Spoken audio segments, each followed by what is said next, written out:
would like to call upon Dr. Suresh Chandru Shetty sir, HOD Electrical Department, to introduce today's chief guest, Dr. Ashok Dalwai sir.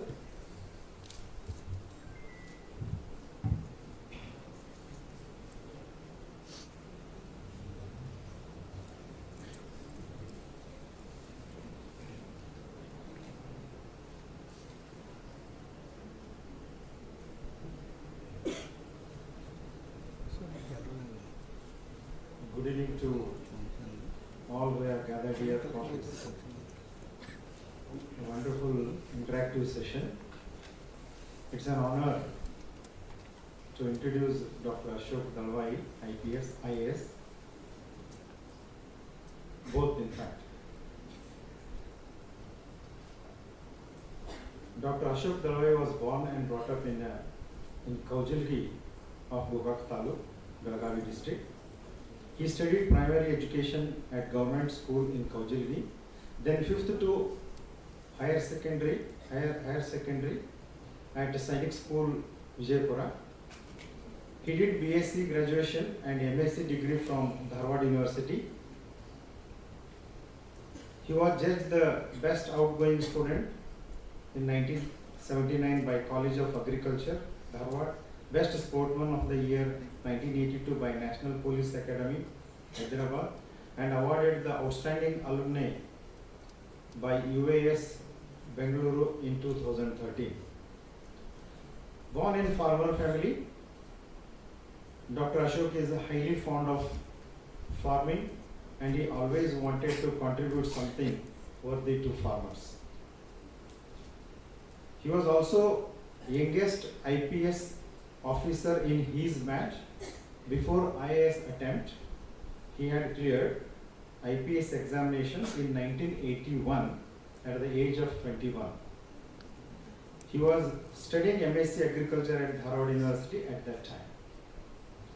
We also have our member of BEC Sangha, Sri Ashok Sajjan, while welcoming him. I have to mention they both were classmates in Agriculture University. Dr. Ashok Dalwai, as member of Indian Administration Service 1984, has served the states of Odisha and Karnataka. Dr. Ashok has served under the Odisha cadre as Assistant Commissioner at Gunpur District, District Collector at Thavandi District of Odisha. The then Chief Minister of Odisha had specially chosen him to work for this district, which had a bad name due to malnutrition. He also worked as Divisional and Principal Secretary for Agriculture Cooperation and various departments in Odisha. He then came to Karnataka on deputation for 7 years. He worked at Raichuru District Commissioner, BBMP Commissioner, and various other posts. As Senior IAS Officer, he was promoted as Secretary for Government of India. This is one of the highest posts an IAS officer can have below the level of Cabinet Secretary. He was serving as Additional Secretary, Union Agriculture Ministry earlier. He is presently serving as the CEO of National Rainfed Area Authority, NRAA, in the Ministry of Agriculture and Farmer Welfare in the rank of Secretary to Government of India. Apart from holding several positions in his career at field and policy formulation levels, Dr. Dalwai has contributed immensely to effecting several reforms. Some of the important ones I'll read for you. An integrated 10-year perspective plan for land and water management, Kalandi District, Odisha. Contributions to the first agricultural policy of Odisha State 1997, first textile policy of Karnataka State in 2003, self-assessment scheme for assessment of property tax for the city of Bengaluru, Model Agriculture Produce and Livestock Marketing, Promotion and Facilitation Act 2017, Model Contract Farming and Services, Guidelines for Gramin Rural Agriculture Markets. As Chairman of Ministerial Committee on Doubling Farmers' Income. His 14-volume report is recognized as one of the most comprehensive and evidence-based strategies. Dr. Dalwai has now been tasked to supervise DFI implementation as chairman of empowered body. For central government, he worked as Deputy Director General, Unique ID of Aadhaar Information Authority, UIDAI, Government of India, External Secretary for Government of India, and Full-Time Secretary for Government of India. In recognition of his services, Dr. Dalwai has won several awards, including conferment of honorary doctorate by his alma mater, the University of Agricultural Sciences, Dalwai, Karnataka. With this brief introduction, I once again welcome Dr. Ashok Dalwai and present him before the August gathering. I now request our principal, Dr. S.S. Engineer, to present a bouquet to Ashok Dalwai.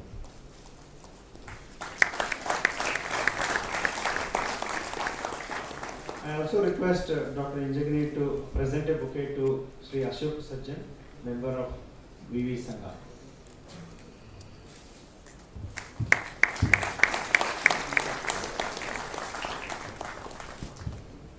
With this, I think so, we are now eager to listen to Dr. Ashok Dalwai, and I hand over the mic to next proceedings. Now I request our chief guest, Dr. Ashok Dalwai sir, to take over the talk.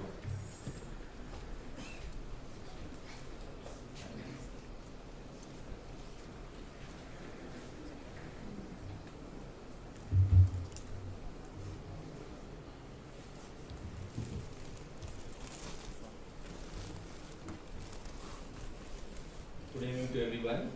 Can you all hear me? Yes, sir. Member of the BBB Sangh and my dear friend Ashok Sajjan, we sat together. Another younger friend, Professor Engineering, who is the principal of this prestigious college. Suresh, who just introduced me. All the respected professors, young boys and girls. I did not use any prefix for these three people because they study together. So I took that liberty and privilege. I was here at this college in 2003-04. When I was serving as Secretary Industries of Government of Karnataka. I'd come here to participate in one of your workshops. Atmanirbhar Bharat, technological interventions is like taking an exam without preparation. You are all used to that. In our university, at the Agricultural University, we used to have what is called unannounced test. We were undergoing at that point of time the American system called the trimester, and each subject had at least 5 exams, and one of them was unannounced test. So the purpose behind that was to see that students are listening to the professors in the class intently and are also consistently reading. I recall that particular experience as Suresh gave me this particular topic. Enough from me. Atmanirbhar Bharat, I know, but technological intervention is beyond the syllabus. I'm a student of agriculture science, and when you as students of engineering college, technological university, you will understand by technology mostly engineering technology. The advantage that I have to take this unannounced test is that as an administrator, we keep seeing different disciplines and domains. In Kannada there is one proverb of Sarvajna. Aadu muttada gedavilla. You have heard of it? So likewise for an administrative service officer, there is nothing that he has not touched during the course of his career. So one is jumping from social welfare to rural development to tribal development to industry, science, technology and so on. So today as I speak to you, I would take advantage of drawing upon my experiences with different domains. Luckily, of course, I've had long stints in the domain of industries, both in Karnataka and Odisha. I'll try to recall my own experiences. But one thing that I would like you to understand is that technology is not compartmentalized. It is not specific to any particular domain or discipline. Before we understand technology, we must understand that there is something called as science. Technology is supposed to be the daughter of science. It is science which gives us the principles that lay behind a particular phenomena. And the advancement of science happens through research. And when we say research, the two alphabets R-E, re, prefixed to search, the implication is that this nature has hidden within its embryo everything that we think is new. It's not new. We are only researching what has been hidden somewhere. And that happens by way of what we call either invention or discovery. But it's important for us to understand that science is very fundamental.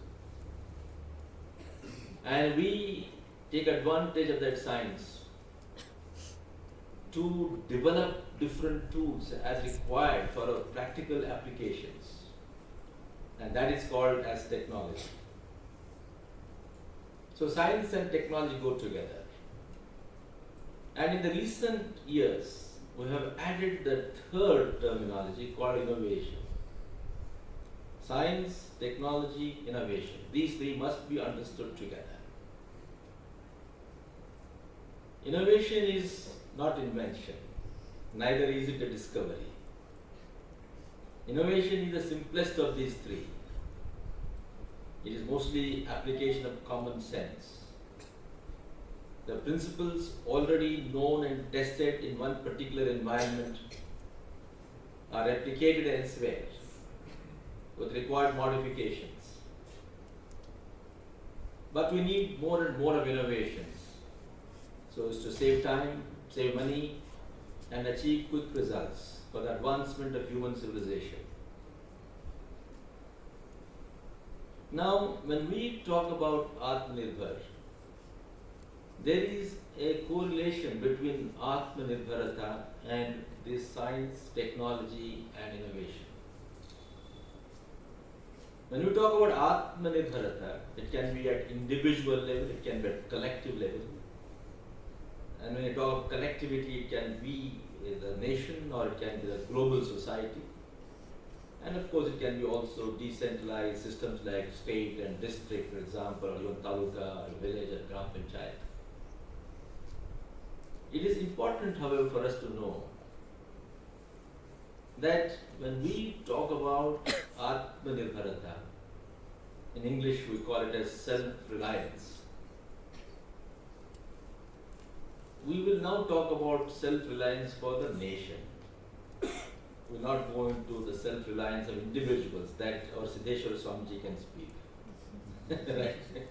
So we will talk about self-reliance with respect to science and technology and nation's economic growth. So if we are talking about self-reliance, What does it mean? If we do not understand that properly, it can become parochial, compartmentalized, narrow. That means it can become inward looking. It can become selfish. But today's world, with revolution in information technology, revolution in communication, revolution in transportation, there cannot be any walls between nations. And that particular mobility, scope for the mobility, has been concretized today through what is called WTO, World Trade Organization. Ever since all countries, including India, became a signatory to the World Trade Organization, one agreement is that we shall not stop any import or export. We cannot stop one country to export its goods and services to our nation. Likewise, nobody else can stop that either. So if we are a signatory to WTO, it means that we as consumers across the world, India for the world, make in India for the world, that as we make in India, we will be generating employment. That's the major demand today in our country. And as we create demand for our goods within the country and outside the country, we'll be able to sustain the job creation. But how do we create the demand? People may buy for the first time because you are shown a very handsome person or a beautiful actress to say that this is a very good product. But once they use that good and they see that useless, is not quality oriented, they are not going to buy for the second time. So we cannot rely only on advertisements, sales pitch. So the three things which any management guru will tell about marketing, that you need to ensure quality, you need to ensure cost efficiency, you need to ensure timely services. So these three things are basic, and therefore when you create demand, you need to keep this in mind. And the people who need to do this are the demography, the people, the human resource. So these two Ds, demand and demography, become extremely important as a part of self-reliance. You may put up the best factory here, but if we don't have human resources to manage those factories, then the factory will come to a halt. And that factory will also come to a halt if we do not ensure that raw materials can be supplied continuously. Hence, we require infrastructure. So, all these five things I was talking to you are organically linked, and they are all part of Atmanirbhar Bharat. So, with this particular context, let me tell you as to how technological interventions are required. And to understand in future as to what kind of technology we should be adopting, we should understand from history what has happened so far. So I'm sure within your engineering course, you would have heard from your professors something called Industrial Revolution happened long back. Have you ever heard? How many of you have heard of Industrial Revolution? Raise your hands. I'm sure all of you have heard. Don't feel shy. So what is Industrial Revolution? Please appreciate that human civilization began 12,000 years ago. And human civilization began with settled agriculture. Settled agriculture began when man and woman went into the forest and found that some animals like sheep and goat can be domesticated. They are not like lion and tiger. They can be also brought home and kept and husbanded. They also found some seeds like wheat and rice and lentil, bajra. They said, oh, these are seeds which can be also grown near the home. That's how settled agriculture began. That was the first technology. The technology was to find a seed, sow it near the house, water it, raise it. That was the first technology. That was science and technology. Now, since agriculture was able to produce some food, the people were more assured that I'll get my food tonight. Otherwise, he had to go hunting. And when he went hunting, the woman was not sure whether the man will come back because the tiger may have eaten him.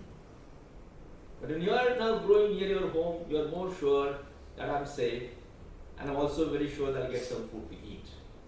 When you have food to eat, then you can produce children, procreate.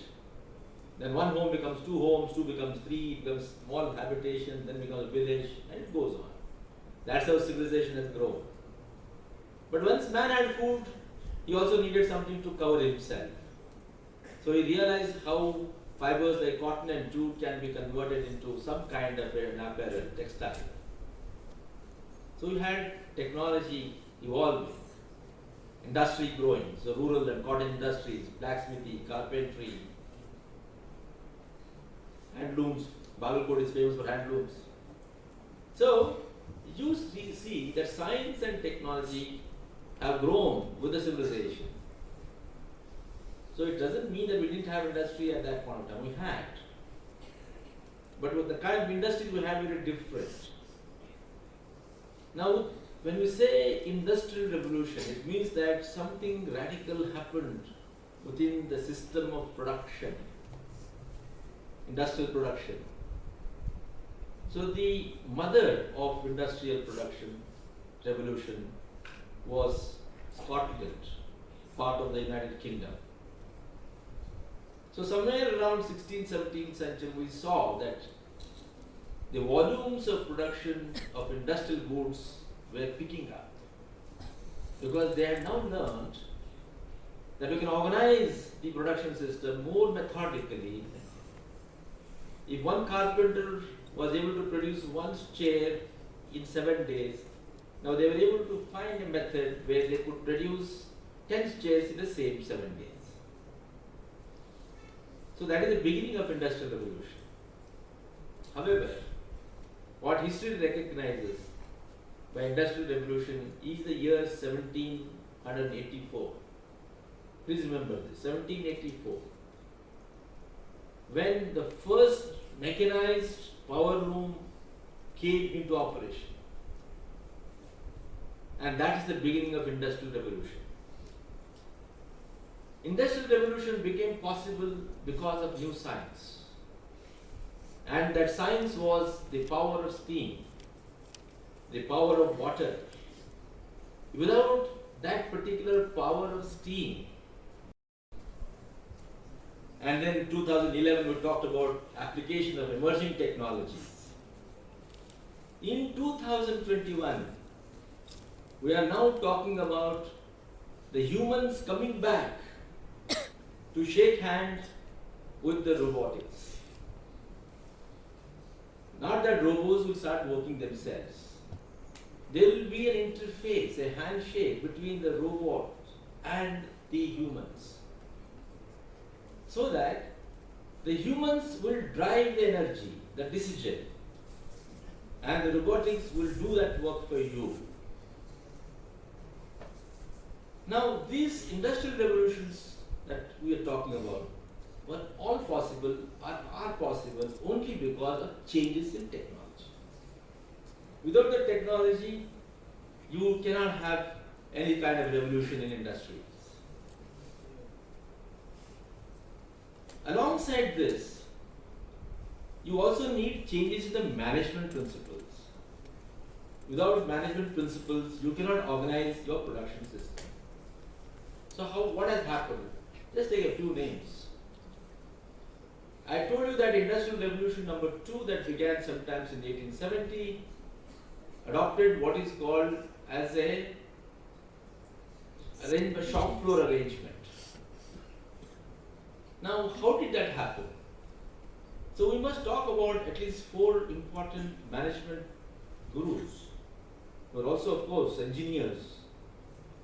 There were also other disciplined resources. Before we talk about these four gurus, the one man that we should remember is Adam Smith. He is called the father of modern economics, or the father of economics. So he wrote a book in 1780. He died in the 18th century itself, where he talked about wealth of nations, how nations can create wealth. So in that voluminous book, he talks about two things: division of labor and specialization of functions. They are very critical to industrial revolution and independence. Let us take, for example, food, basic thing. I told you in 1965 we did not have food. We adopted a new technology called Green Revolution technology. So please remember, when you talk of revolution of technology, it's not only industry, it is everything, including agriculture, including consumption. Agriculture was also suffering from poor technology, age-old technology. In 1965, we brought a new seed, and that seed had been grown in Mexico by a scientist called Norman Borlaug. He is called the father of international green revolution. He worked on those new varieties in 1948, 49, 50. And those varieties of wheat that he succeeded by hybridization gave very high yields. He had re-architected the plant. Instead of making the plant grow tall, he made them short, so that he was converting all the photosynthesis from leaf into grains. So the same now crop called wheat, instead of giving 1 ton, it now was giving us 3 tons, 4 tons, 5 tons per acre, per hectare. But it needed more water, more fertilizers. So we brought those seeds to India, we tested them, and by 1971 India became self-sufficient in fruit. That is application of agricultural technology to achieve food sufficiency. Likewise, white revolution. Dr. Kurian, the father of white revolution of India, he applied new technology. Many technologies applied, but one important technology was, we did not know how to convert the milk into powder. Because we are growing more and more milk. We were giving more cattle and more buffaloes to the people in Gujarat. They were producing more and more milk. As you know, milk, if you don't consume today, it will get spoiled. So how do you convert? We knew how to convert to ghee. But how do you make it powder so that I can use that same milk tomorrow? I can send that from Gujarat to Bagalkot, from Bagalkot to Mudhe, Bihar. I can't send milk like that. Of course, there are now systems of sending raw milk also. That's a technology. So conversion of milk, particularly buffalo milk, because India had a lot of buffaloes. Buffalo milk into powder, milk powder, required a new technology. And today India is number 1 in milk production in the world. We have been number 1 since 1997. We have been number 1 in wheat production. India is number 1 or 2nd or 3rd or 4th or 5th within top 5 ranks in 80% of the agriculture commodity in the world. Can you believe it? How many of you are always out in number 5 in the class? But see, Indian farmers are within the first 5 rank in the world in 80% of the agriculture commodities. How is it impossible? Technology. It's all technology. Scientists have given us technology. Our government has given us the right policy. More importantly, our farmers have adopted the technology. So, whether it is food or milk, look at defense and space and atomic energy. India started its experience with atomic energy, with space science, with defense production, right from 1950s. We set up research labs. Atomic Energy Agency, Indian Space Research Organization, Defense Research and Development Organization, Indian Institute of Science was strengthened, IITs, All India Institute of Medical Sciences, several engineering colleges, universities, all centers of research and development. It was this research and development that made possible for us to adopt new technology in the domains of space, in the domains of nuclear science, in the domains of astrophysics, agrochemicals, and so on and so forth. So R&D is basis, prerequisite to advancement of science and technology.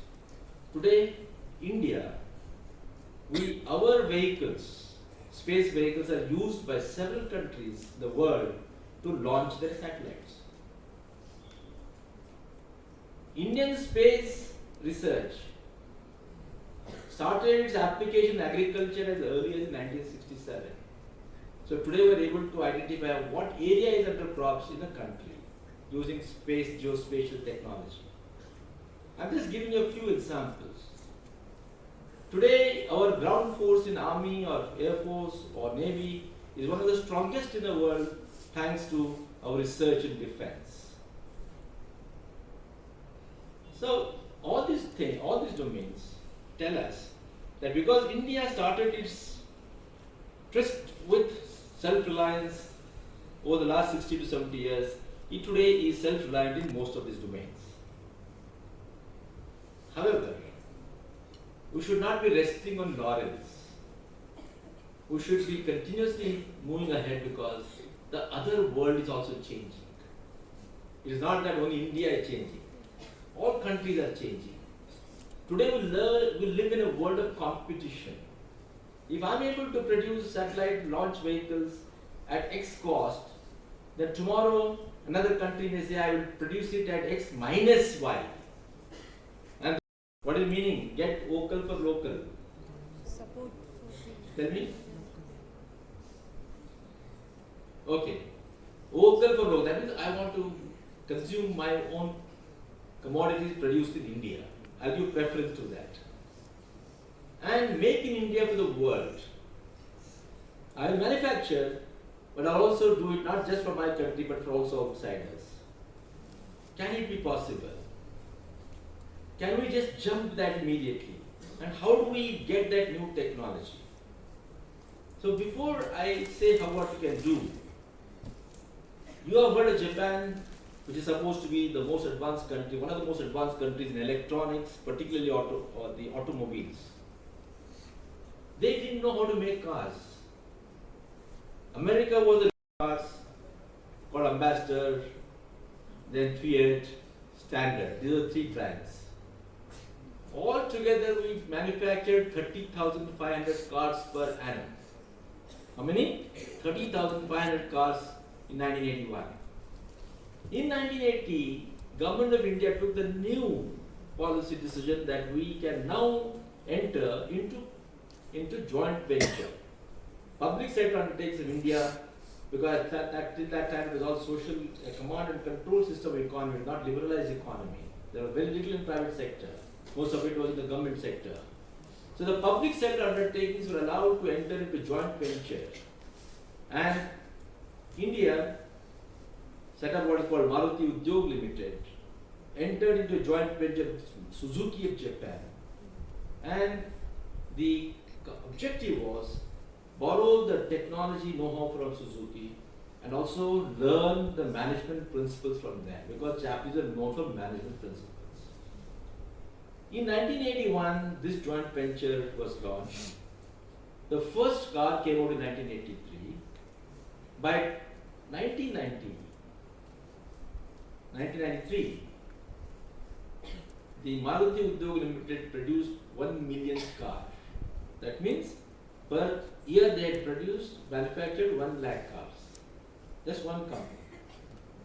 So from 30,500 cars per annum, we had now touched 1 lakh cars per annum. And how did this happen? Because of the technology know-how that came through this joint venture. The new management principles that our managers were now exposed to the Japanese management principles called Kaizen, continuous improvement. not just the number. Earlier, our cars were only 45% of the students coming out of engineering college are employable. That means rest 55% have not learned the lessons properly. And of those 45%, they are employable. That means how many of them are those who are job creators? Very small percentage. Today we don't want employees only, we want job creators. Right?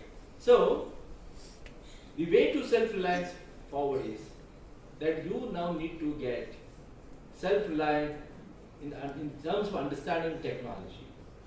So the future, Industrial Revolution 5, the world in which you are all going to live, you must understand that the emerging technologies, including the robotics, who are going to take over the world, or manufacturing systems within agriculture, within industry, etc., will also go with what is called a bioeconomy. So next paradigm shift in technology and industry will happen through what is called bioeconomy. So I will share a few thoughts on this and close my talk, because it's very important, and I personally feel that this is the most important thing. When you talk about bioeconomy, that means you're talking about biology and economics.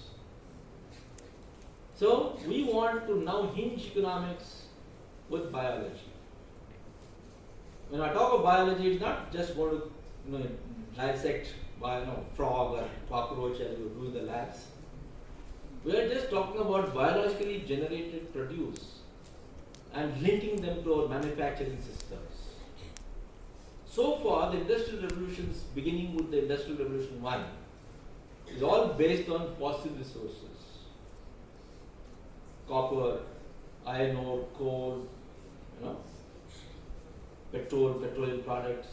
These are all fossil resources which have been built by nature over millions of years, not just 1 or 2 years, through carbonation, hydrogenation, different processes. It has happened over millions of years. And we have been exhausting them within a short span of time. Just about 250, 260 years, and a lot of them already got exhausted. And many assessments, they say that coal will exhaust in the next 800 years. Bauxite will exhaust in the next 1,200 years. And we have, since the Big Bang that happened, 14.8 billion years ago. How many? 14.8 billion years ago, the Big Bang happened. Since then, if you look at the universal span of time, these 260 years or next 1,000 years are not even a speck of dust. Right? Not even a speck of dust. Which means that we now need to shift from use of fossil resources to renewable forms of resources. And the use of fossil resources has also caused human-induced greenhouse gas emissions. And therefore you see a climate change. And all our struggle in 21st century is to see that temperature does not rise more than 2%, 2 degrees Celsius, whereas it is expected to touch 4 degrees Celsius. So we now need to have a win-win situation. Shift from fossil-based resources to renewable form of resources and keep our machines running, meet the new demands of the growing population of this world, and simultaneously ensure that this climate does not change so drastically to the disadvantage of life on Earth. So bioeconomy talks about using biologically generated resources, and that is those raw produce generated on the farms, in the forest. I do not yet remember what little I told you. So we'll close it here. But just remember, we need policy, we need technology, we need people ultimately. So when you combine these three things, we create a conducive environment, then we'll be able to march forward. So let's all say yes to self-reliance, that we make India produce for itself as well as for the world. Just like China is called as the workshop of the world, India has to become the workshop, it has become the intellectual hub of the world. But we are aiming to become the Vishwa Guru. That means we will teach the world, not share with the world what is ethics, what is morality, what is good living and harmonious living. And that is all possible only when we develop our people, give them an opportunity and realize all that our India's constitution is talking about as an egalitarian, welfare-oriented society. Thank you very much. Correlation between the technology and the Atmanirbhar Bharat. I just remember his starting words. He said regarding the topic that he is appearing the exam without preparation, and just assume if he had wrote the exam after preparing. My sincere thanks to our beloved principal, Dr. S.S. Engineering, who has been a constant source of inspiration for activities like this. I thank DV Sangha member Sri Ashok Sajjan sir for his gracious presence. I thank Dr. S.S. Jagan sir who has guided us in organizing this function.